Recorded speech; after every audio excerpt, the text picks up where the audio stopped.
Hi everyone, thanks for joining today's webinar. Today we'll be introducing and demoing the product line from Apprise. Starting off, we'll begin with an introduction to Apprise if you happen to be new to us. Then what we'll do is go over the products that we have available and demo some of the features that are included. And then we'll close off by kind of having a bit of a Q&A session where we can talk about any questions that might have come up during the discussion.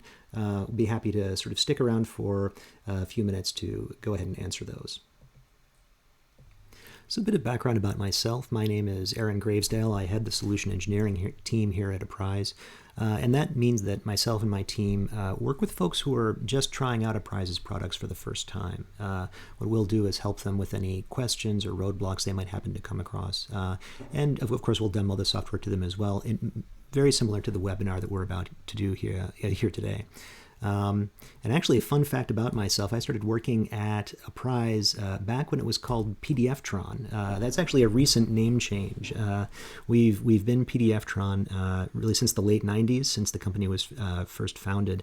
And yeah, when I joined, I think it was about a dozen people. So we've grown quite a lot since then, where we have now hundreds of employees, and we've acquired a lot of companies as well. So it's not just the PDFtron product line that we'll be kind of showing here today, but rather an amalgamation of products that we've offered as a company for a long time, but also some of the partners that we've acquired have brought in their technology into our suite as well.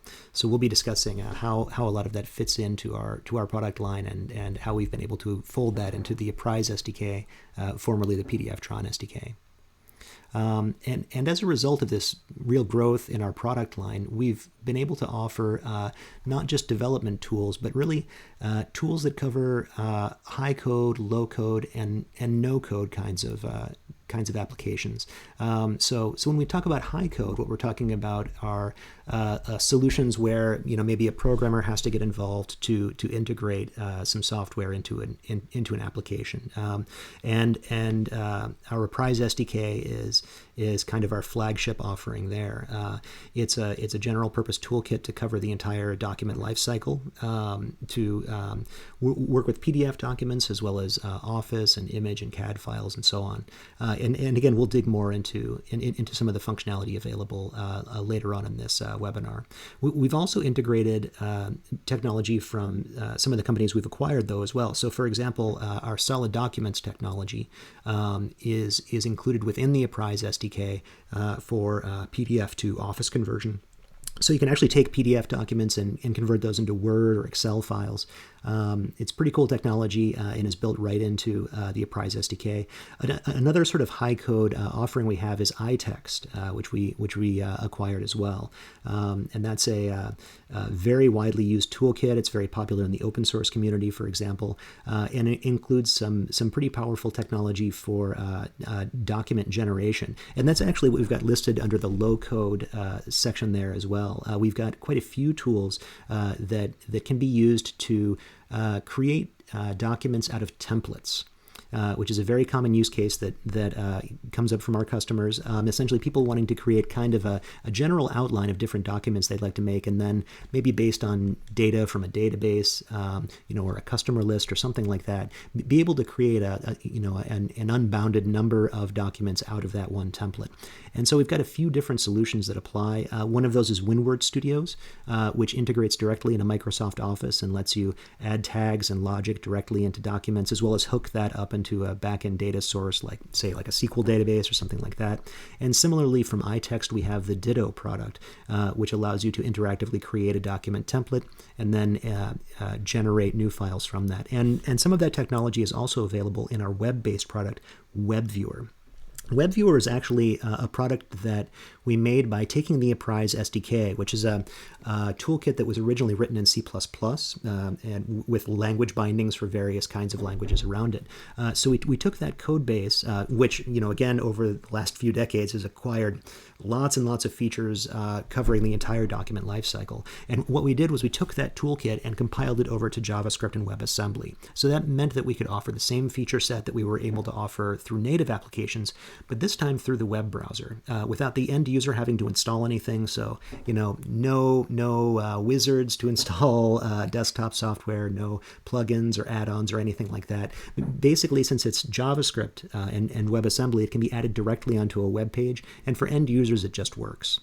Another kind of low-code offering that we've got is the EverSign product, and that's a guided signing solution where you can mark different areas of a PDF document as needing to be signed by end users, and then kind of guide them through that process of getting the document properly signed. That's something that also can be thought of as a no-code solution as well, because if it's a straightforward enough signing workflow, then you can drop that directly into your website, or even leverage EverSign's website. And another no-code offering that we have is Xodo, XODO, which is a sort of showcase application for a lot of these features that we're talking about here today. So that's something that you can download for free from the app stores. So you can get it for Windows and UWP. You can just go directly to the Microsoft App Store on your desktop if you're running Windows, or if you're on an iOS or Android mobile device, you can go directly to those stores and download Xodo and try it out. It's a very full-featured end user PDF and document manipulation toolkit. We also have an offering at pdf.online. Some of that same technology that's available within Xodo is available there on the web. And when it comes to the features that we have to offer, I want to emphasize that these cover the entire document lifecycle. So let's review kind of what that means a little bit. What is the document lifecycle? Well, basically what we're talking about are the different things that you need to do with documents at each stage of that document's life. So from when a document is born to when it matures to when it sort of grows up, and then sort of the end stages of its life as well. So you can kind of think about what happens to a document at the very beginning of its life is that it's created. Maybe that's creating it from scratch by creating a blank page and then adding text or images or vectors to it. That's something you can use the Apprise SDK for. You can also generate it from other documents as well, like what you might have as an image file that you want to convert to another format like PDF, or maybe a CAD document, or say an Office file. And so with the Apprise SDK, we have that kind of conversion technology built in. Once you've created a document, the next step typically is kind of making that ready for general use, the sort of maturation phase of a document. So we might do something like maybe merge in pages from another file, maybe do something like optimize the document to make it load more quickly, or to shrink down its size. We might split out individual pages, or add headers and footers to a document. And then once it's ready, what we might do is make it available for everyday usage. Kind of, this is sort of like the adult stage of a document. It's grown up and now it's ready to get out there in the world. And so that document usage stage is something that we cover as well. Basically being able to take a file and view it interactively. Be able to scroll through it page by page, jump around to different pages, maybe look at, say, thumbnails of pages and jump around in the document based on that, or based on bookmarks.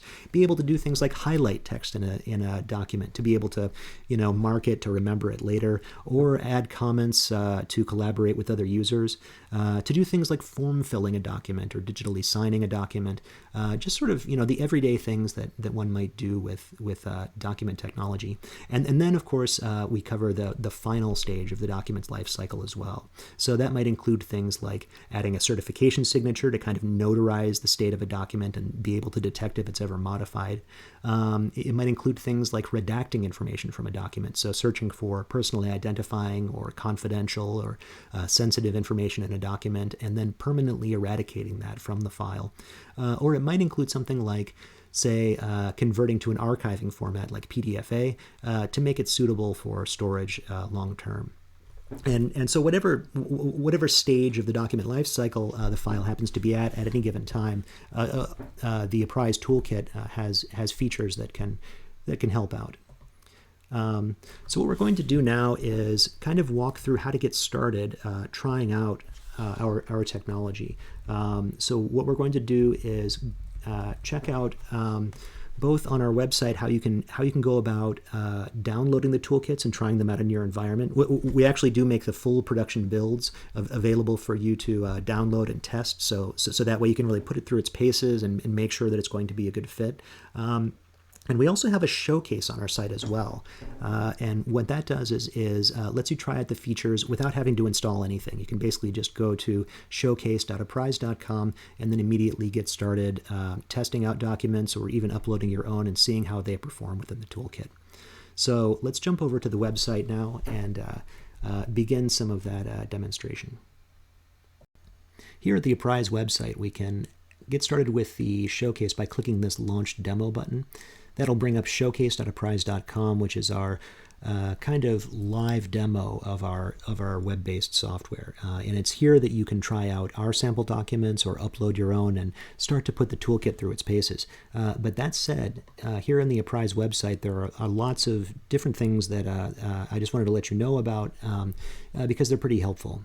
One of those is our solutions menu here. So if I just hover over solutions, what that'll do is bring up some of our solutions pages, which are high-level summaries of how different customers have gone about leveraging our toolkit. So for example, we break that down by industry into different verticals like government or pharma or finance. And so what you can do is see how people in those different industries have gone about leveraging some of the toolkits from Apprise to be able to solve some problems they ran across with their workflow.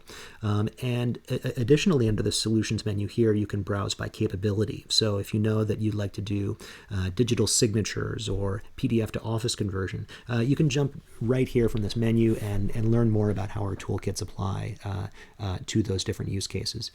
Another really cool menu is this documentation one here. And what that will do is bring up our guides and samples and so on around how to get started with our toolkits. I actually like to click on this guides menu here. And what that will do is automatically bring us to the web-based guides. But we can choose what platform or what framework we want to work with here under this menu. And so we can jump to a particular platform, whichever one we're most concerned about, and then see how different use cases can be solved using that part of the Apprise product suite. So that's a very good sort of area to kind of know about. Another really useful one is this Try Now button. And what that will do is bring you to dev.apprise.com, which is our download center. So it's from here that you can download the actual toolkits themselves. We actually make the full production builds available for you to try out and test and integrate into your application and really put through the paces just to make sure that it's going to work as expected for you. And this is actually also where you can get a hold of a demo key, which we don't yet require for the web. We might in the future, but for other platforms, we have a demo key that you can grab from this download center and be able to use when running the toolkit. And one last bit about the website here. One other really cool button to know about is the contact sales one. So this is very helpful when you actually want to find out more about how licensing from Apprise works or pricing information and things like that. And so our sales team can provide more info if you just click on this contact sales and reach out to the team. But what we're going to be focusing here on today's demo is mostly around this showcase here, which will help us to see some of the features that are available within our web viewer toolkit.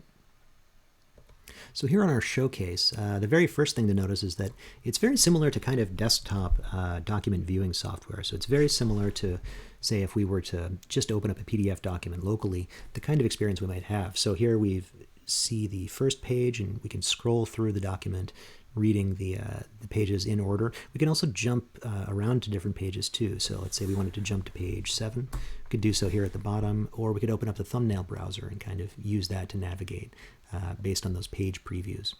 So it's a quite familiar viewing experience for end users. They can go in and search for text. Let's say I wanted to find all the locations of the word "the." And you can see it's quite common in this document. On each page we've got it, and I can see the surrounding text too. So if there's a particular instance of it that I want to check out in detail, I can see from the surrounding text which one to click on, and then it's nicely highlighted here inside of the document's view. Now, Besides PDF documents, we've got support for quite a few different file types. Some of those are ones that we can open up directly here in WebViewer, and other ones are documents that we need to pre-convert into another format like PDF or image server-side first. In terms of the ones that we can open up directly, the big one of interest, I think, for a lot of people are Office documents. Word, Excel, and PowerPoint documents. So Doc, DocX, XLS, XLSX, and PPT and PPTX. Those file types are the ones that we can open up directly inside of WebViewer without having to do any kind of pre-conversion server-side or reliance on native Office tools or anything like that. Basically, we can load that up directly within the browser using conversion technology that we wrote ourselves in-house. Another kind of file type that we can load up directly are image files. So if you have a PNG or a multi-page TIFF document, we can load those directly up inside of WebViewer and use it just as if it were, say, a PDF copy. And we can actually save as a PDF copy, or if you'd like to, say, manipulate the document and then save off a copy as image again, we can convert that document back into an image and save it that way.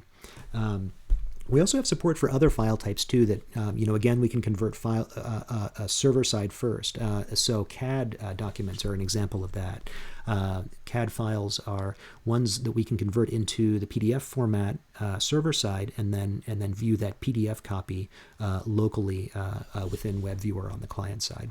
You can get a broader idea of what's available from our documentation in our WebViewer guides here. If we go to what is WebViewer and file format support, we have a fuller list of the file types that we can support with just a client-only implementation, or the file types that we would require some kind of server implementation to be able to support within WebViewer. So I'd recommend checking this out if you do have a lot of different file types that come up for your end users. Another interesting thing about just our viewing alone is that we can support very large documents. So for example, when it comes to the number of pages, there really isn't any kind of bound there. We can open up very large documents here, like this 13,000 page document. It actually opened up for me really right away. And then what I can do is jump around inside the document as well to random pages. So for example, this is, 11,000 something, I think is the page number. And we were able to navigate to that right away. That same kind of quick navigation is something we can do for very large documents too. Like in our examples here, we've got, I think, a 2 gigabyte document.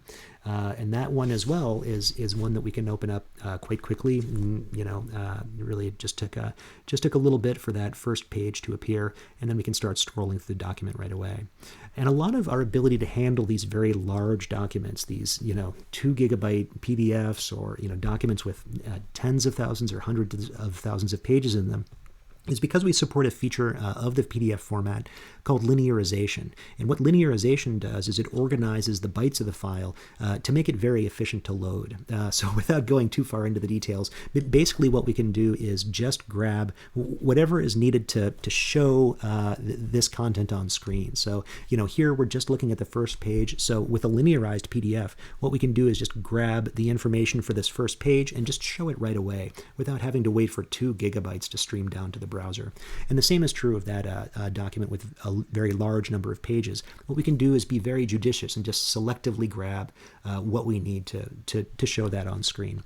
And that makes for a very performant experience for end users because they're not sitting around waiting for this content to show up or for 2 gigabytes to stream across the internet down to their browser. Rather, they can just open up the document almost as if it were residing locally on their machine.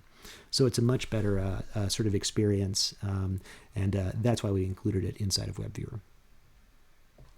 Beyond just viewing documents, users often want to make little changes to documents, like maybe being able to, say, highlight a bit of text. Maybe I view a particular sentence as something I want to remember later. What I can do is use our annotation tool to go in and make a highlight on top of that text. Now, I don't know about the purple coloring here, so maybe what I'll do is kind of adjust this a little bit. Like maybe instead of purple, I want something a little more like a highlighter. And what I can do is change the color, and here on this slider I can change the opacity as well, so maybe it's a little maybe it's a highlighter that's running out of ink. So there we go. Maybe that's the experience I'm looking for. It reminds me of working with paper books, perhaps. But here I've been able to add this highlight, and if I click on it, something interesting is here.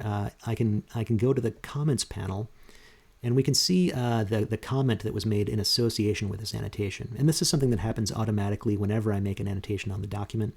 This little comment thread is created next to it.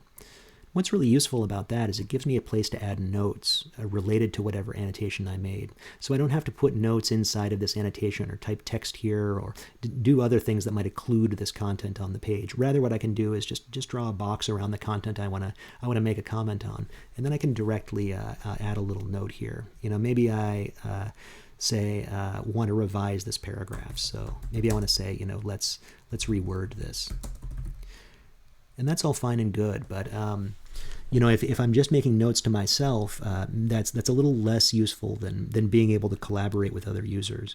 And so what we did was we kind of opened up this functionality to make it possible to share these notes with other users, and therefore to be able to kind of collaborate in real time on a particular document. That's something we can see in a bit more detail if I bring up the annotation permissions sample here in our showcase. So let me bring that one on up.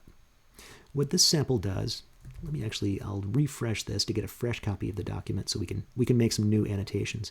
But what this will do is create a user context for a particular user. So what I'm going to do is I'm going to click on Sally here, and I'm going to make an annotation as Sally. So let's say that Sally goes in and maybe Sally highlights this entire paragraph here. And as before, a new comment is made based on that highlight annotation. And what we see is that it's tagged as this name Sally here. We have the date as well, the date and time that the annotation was made. And then the text underneath that highlight is automatically added into this comment here, just for later reference. That way, if the document changes or something like that, we know what text was actually highlighted here inside of the file. Now, when it comes to collaborating, Sally actually has quite a few different options here.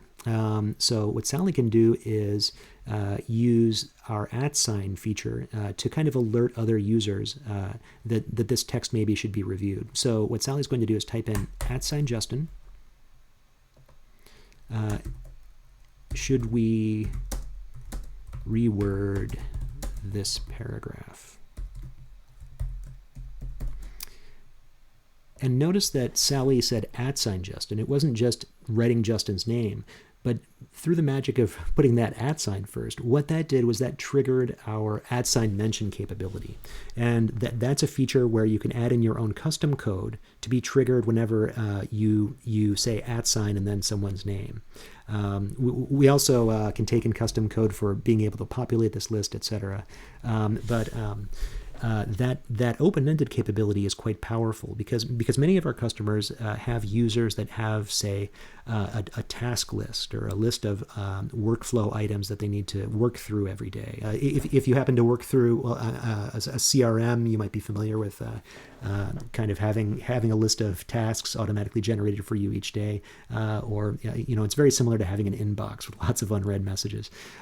So since many of our customers do have that sort of capability within their software, this @ mention feature lets them kind of integrate that within their solution. So now when one user makes an annotation on a document, this kind of note here can be automatically propagated to that other user. And so if I were Justin, what I could do is maybe go into the system, bring up the document, see this annotation that Sally has made, and then I could actually reply directly within this comment thread. And I could make the same kind of @ mention. I could say @Sally, no, let's keep it as is, and make a reply that then Sally will be alerted to. Another thing Justin can do is change the status of this particular conversation. And this is something if you've used collaborative software, like maybe some online collaborative software where they have different states associated with conversations, then you know how useful this kind of feature can be, because you can have lots and lots of people looking at different items within a document, reviewing that, seeing which changes should be approved or rejected. And by being able to set this annotation state here, we can get the same exact kind of workflow. So essentially, we can say, no, this task is done. We're not going to be doing it. And so this Justin user can come in and move that along and get this task accomplished essentially by saying, no, we're not going to be working through that. And we have various other states that are possible to associate with the conversation as well. And because the WebViewer UI source code is actually something we published on GitHub, you can go in and modify that to whatever annotation states you wish. And that's something that's true of this viewer in general. If there's anything about how it looks or behaves that you'd like to change around, since we've published the source code, that makes it possible to tweak it however you wish. Now, just a little bit about these different users that we had logging in. The actual way that we associate users is just by setting that on this particular web page. So there's nothing about user logins or user management or anything like that had to go on. Rather, this is just something that we're configuring here in the viewer. Just a little bit of technical details. Hopefully that wasn't too scary. Just something to let you know, that we don't constrain how you manage users or how they log in or anything like that. And that's a philosophy that we have in general with WebViewer. For example, the way that you store documents is entirely up to you. WebViewer can consume a URL or a blob of bytes. However you'd like to send that document down to the browser, WebViewer can accommodate. So we don't make any restrictions on how you store your documents or manage them or anything like that. Rather, we've crafted WebViewer to be as flexible as possible and accommodate whatever workflows you might have.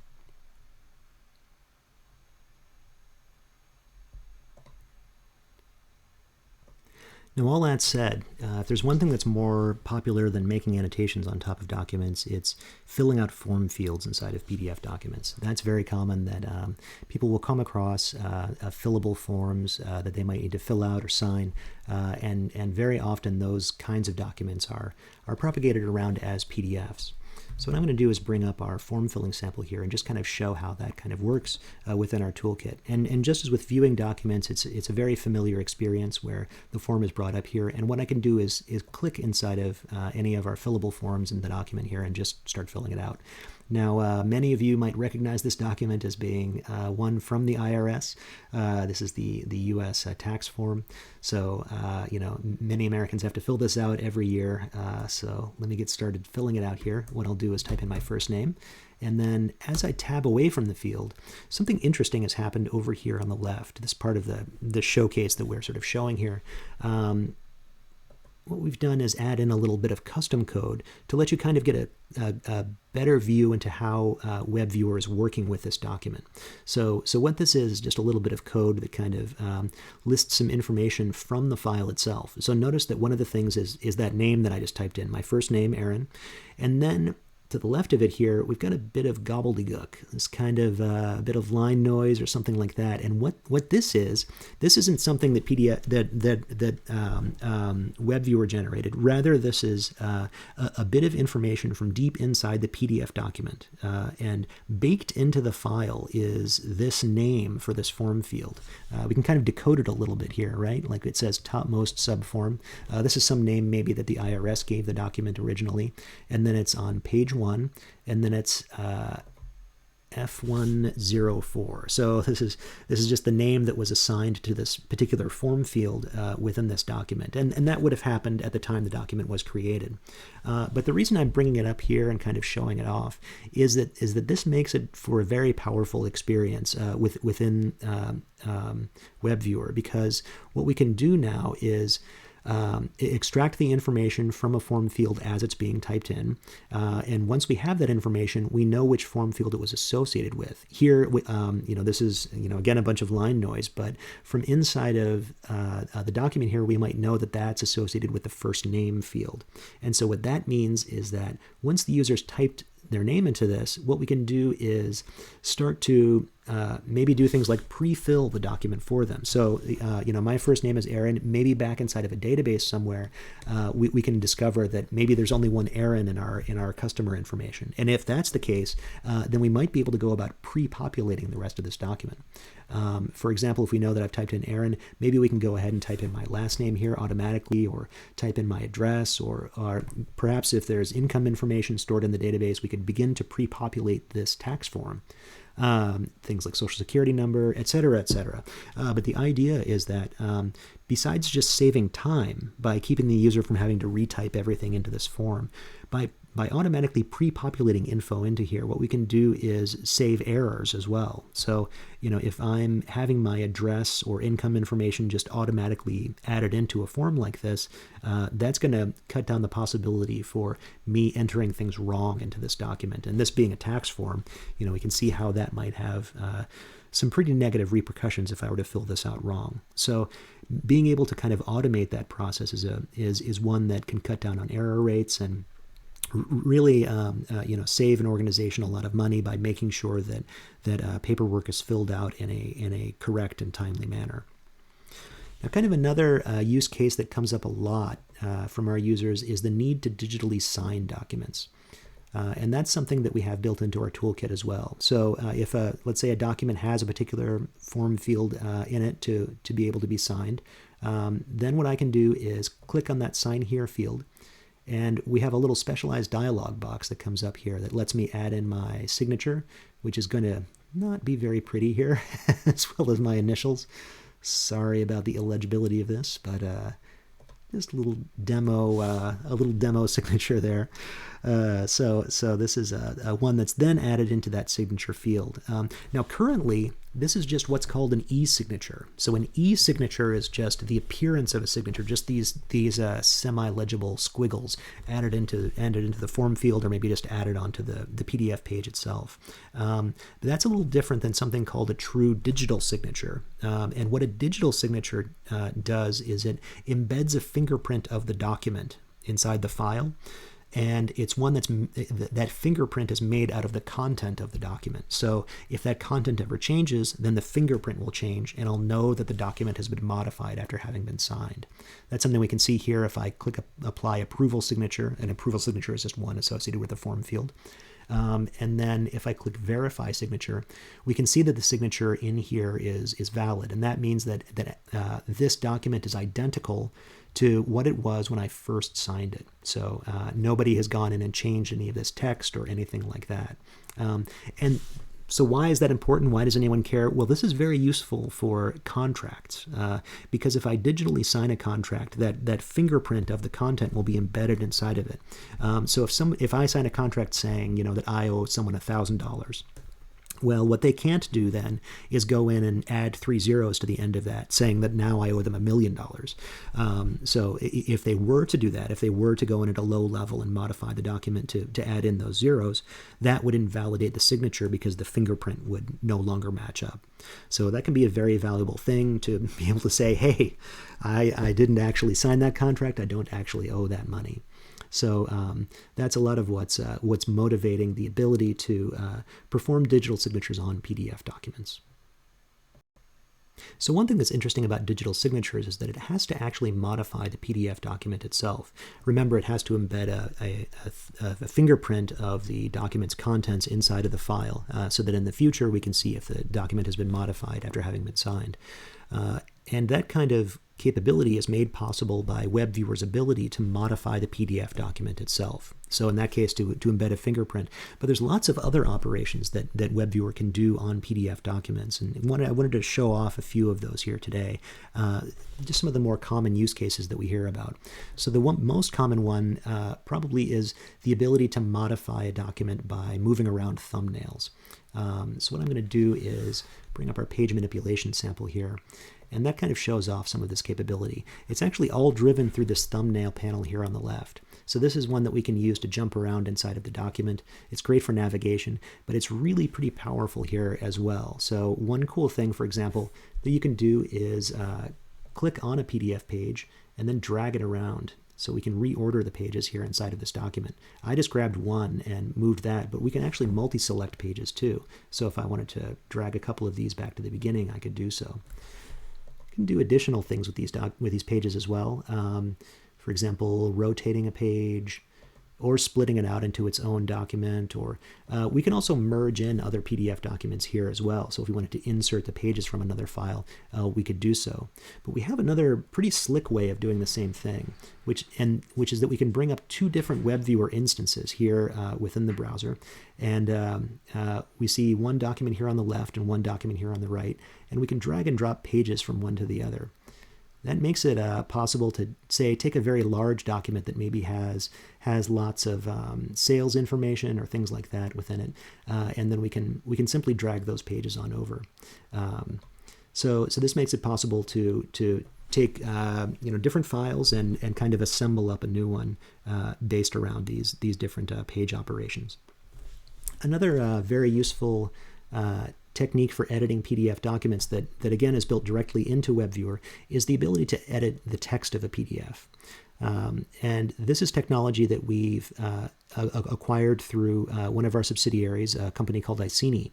And what Iceni's technology can do is look at the text on a PDF page and be able to automatically select paragraphs. This is actually more difficult than it might seem because PDF documents are very low level. Unlike other file formats like web pages or Word documents or even text files, a PDF doesn't really have any sort of notion of a paragraph or even in some cases of spaces between words. Some PDF documents don't use any space characters and just write the characters, shift it over a little bit.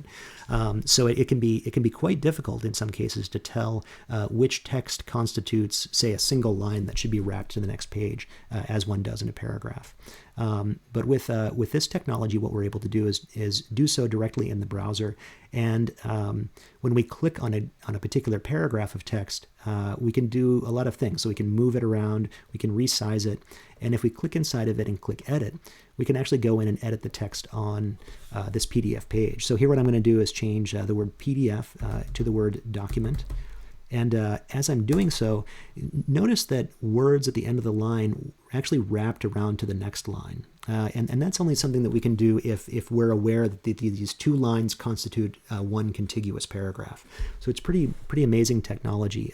If we didn't have this kind of recognition, we would run into all kinds of problems. Like maybe as I typed in document, that might have overlapped the other words in the sentence, or we might have had some situation like instead of these words wrapping to the next line, they might have just sort of run off the end of the page. But since we've been able to recognize these paragraphs of text, we can then do things like wrap words in a very sensible way. So this makes it a lot easier to work with text on a PDF document and be able to make tweaks to it. Like let's say you wanted to change the year on a form or slightly edit the wording in a contract. That's something that inside of WebViewer you can do directly on the PDF page itself. And just FYI, that applies to images as well, so we can move those around and resize them and delete them just as we can with text. So it's a quite powerful feature and one that I would recommend trying out. So if you'd like to try some of these features out for yourself, please feel free to go to apprise.com and try it out. And if you have any further questions, please click our Contact Sales button to get in touch with our sales team directly. So thanks so much, and we'll be sticking around to answer any questions in this Q&A. Thank you.